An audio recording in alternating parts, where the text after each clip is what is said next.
Congressman Lloyd Doggett is a Democrat from Texas. He's also a senior member of the House Budget Committee. Welcome to the program this morning, sir. Great to join you. Look, CNN Money spoke with several economists, did a big survey of economists, and found that they're mostly in favor of some extension of the Bush tax cuts. In fact, majority of those economists say that they want all tax cuts extended, all of them. And one of these economists specifically cited politics. I'll tell you, he said that by just favoring one group of taxpayers and not another, you reduce the possibility of these tax cuts being passed. We don't need to raise taxes in the short term. When unemployment is down to 6%, we can talk about phasing out these tax cuts, even though that could be in a while. The president is promising, he says he's 100% committed that these will be tax cuts only for the middle class and below. But what do you think about the economists who are saying, why don't you just do it for everyone?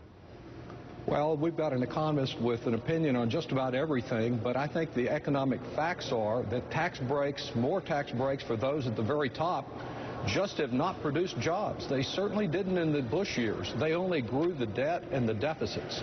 I believe that we ought not to provide tax breaks to those at the very top of the economic ladder that amount to more in a tax break than a median income family in Central Texas earns in an entire year. That will just continue to distort the gap but very, very rich and the rest of the country, and it will not grow jobs. I have to tell you, though, that the contrast from, for example, Steve King, who we spoke to earlier today, a Republican congressman from Iowa, is pretty sharp, and it shows you these two. He's talking about fairness in a completely different light. I want you to listen. I want you to listen to what he said. He said the fairness here issue is not about the rich paying more. It's about everyone else paying their fair share. Listen. If they're not going to work, and there's a number approaching 100 million Americans of working age that are simply not in the workforce, and that includes the 13 million that are unemployed. Some can't do anything about that. Some aren't willing to do anything about that. When you add that all up, roughly a third of Americans of working age are not contributing to the gross domestic product of the United States. And he talks an awful lot about class envy, so that's what you're going to hear. That's what you're going to be hearing a lot from the GOP this week, I think, sir, is that you've got a president who's playing to class envy. I think that what some of our Republican colleagues like Steve want is that the single mom who's out there right now serving breakfast tacos at a near minimum wage job, she may not have a big income tax liability, but she's paying payroll taxes, she's paying sales taxes and regressive property taxes. They think she should be taxed more. I think we need a simpler and more effective tax code, but that incentivizes work instead of incentivizing more wealth for those at the very top of the economic ladder. You can call it class envy. I think the class warfare is over, and there's no doubt that in the course of the Bush years, those at the very top captured almost all of the wealth growth during that period of time.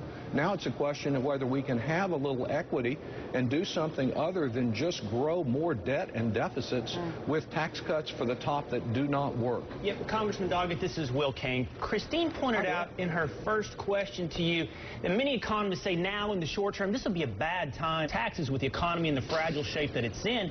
You know, but I don't have to look at economists. I actually can look to President Obama, who in 2009 said very clearly, you do not raise taxes. You do not raise income taxes on anyone in a recession. So does this tell us what? That President Obama has either changed his mind or the economy is just headed off down a sunny path right now? What has changed from 2009?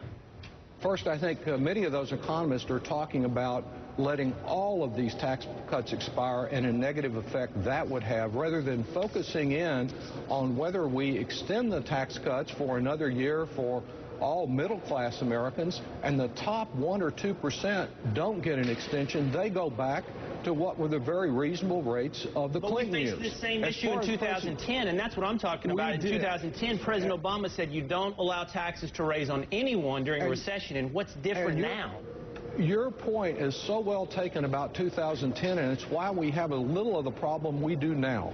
I disagreed strongly with President Obama in 2010 that he ought to accept tax breaks for billionaires, which he opposed prior to trying to reach a compromise with Republicans. He compromised with them. He gave them the extension. And what benefit has it had to us in the meantime? I think very little. I think it's another one of those economic facts that shows that agreeing with Republicans on more tax breaks for those at the top works. It does not work, and it did not work, and it will take more than speeches and repeating the same old mistakes again to get us where we need to be. Congressman, it's Ryan Lizza. One question about this. As you just alluded to, a year ago, President Obama and Republicans came very, very close to a so-called grand bargain on settling all of these tax, entitlement, and spending issues. If you guys take care of the Bush tax cuts and get that out of the way, isn't that going to harm your ability to do something after the election on a big tax reform piece? I mean, shouldn't you save this and make this part of the bargaining after the election and get the entitlements, get deficit reduction, and get these Bush tax cuts all on the table in one place and get that deal done? Isn't this going to mess that up? That is the way to do it, and as one of my colleagues who's a Republican from Texas said on your program yesterday, he thinks President Obama will give in again, just as he did in 2010, just as he did when Republicans took us right to the brink of disaster in rejecting the full faith and credit of the United States last year. We need all this on at once. The Republican idea of compromise is you agree to what I want and then beg for what you want. That does not mean the kind of effective agreement we need working together here in Washington. I think this is something that will have to be done over the period after Thanksgiving, leading up, and perhaps into next year. Oh, another exciting autumn. I can't wait for all of the... We'll all be getting hotel rooms in Washington, D.C. to cover it all. I want to ask you a question about outsourcing, because there's rare agreement here between progressives and the far left of the president's party and the GOP this morning. GOP coming out with something called the Obamanomics.outsource.com, pointing out what they call Obama outsourcing. They're saying that Obama policies have cost hundreds of thousands of American jobs because of the growth of Chinese exports. Progressives also criticizing the president on this, although obviously not through this website and this GOP effort. You know, large American corporations, according to the Bureau of Economic Analysis, large American corporations in 2010 added way more jobs overseas than they did in the United States. And there's some criticism that the president hasn't done much on this. Well, I think we do need a more effective policy directed at those corporations like General Electric that sometimes pay less rate than the employees that clean up the corporate board offices. The CEO of GE is giving personal advice to the president. He runs the President's Competitiveness Council. He's certainly my choice to do that job because he's an expert in exporting revenue and jobs.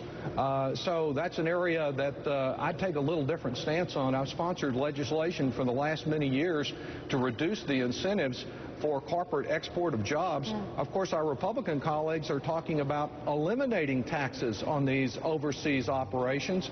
That will be an incentive to export even more jobs. We do need to look at the outsourcing of our tax revenues. That's increasing the burden on small businesses and driving up the deficit, and it leads to the outsourcing of more American jobs. Comprehensive tax reform. Maybe 2013 will be the year after, 19 hearings this year, and after all of this fighting over the debt ceiling and the Bush tax cuts. Maybe then you can you do it next year? Let's hope so. For some people, corporate tax reform is just another way of shifting more of the burden to small businesses and individuals. If we accomplish reform by keeping the current level of corporate revenue that's coming into the Treasury or increasing it slightly, that would be real reform. But just lowering taxes on those who are already paying so little, that won't work. Comprehensive anything in D.C. is so difficult these days, but maybe it'll happen next year. Congressman Lloyd Doggett, I'm from Texas. Nice to see you, sir.